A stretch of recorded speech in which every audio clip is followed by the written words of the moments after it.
Alaikum wa rahmatullahi ta'ala wa barakatuh. Masha Allah wa tabaraka wallahi. Ndugu zangu wapenda kheri kokote mliko duniani, tunamshukuru Allah kwa fadhila zake na baraka zake kwa kutukutanisha tena kwa mara nyingine. Ndugu yangu, hili halina shaka ndani ya nafsi yako. Takriban ni wiki mbili tulipotuma video hii iliyokuwa ikimwonyesha mzee huyu namna anavyosumbuliwa na maradhi ya macho.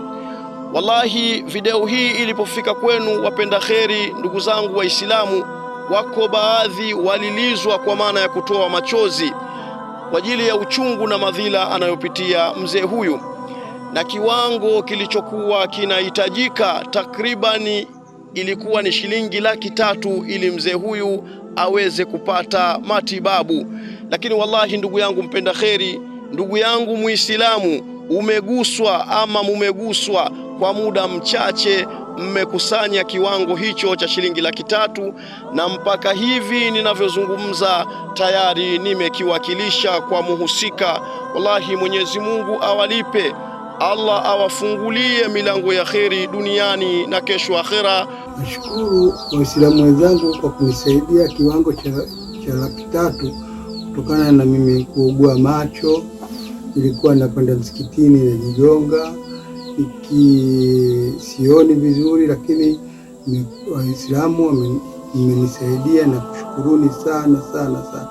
Na kushukuruni, Mwenyezi Mungu akujazieni, Mwenyezi Mungu akubarikini, Mwenyezi Mungu akusaidieni ya Rabbi. Na kushukuruni sana sana sana sana. Nilikuwa sijui pa kuzipata hizi pesa, lakini na Waislamu wamenisaidia na kushukuruni. Nitakwenda hospitali kwa matibabu ya macho ya kunipatia tabu. Napokwenda msikitini najigonga gonga, lakini sasa nitaenda hospitali ili nitibiwe. Kwa kumstiri Muislamu mwenzenu, kwa kumstiri mwanadamu mwenzenu kwa shida na mitihani aliyokuwa anapitia. Wa hadha, assalamu alaikum wa rahmatullahi ta'ala wa barakatuh.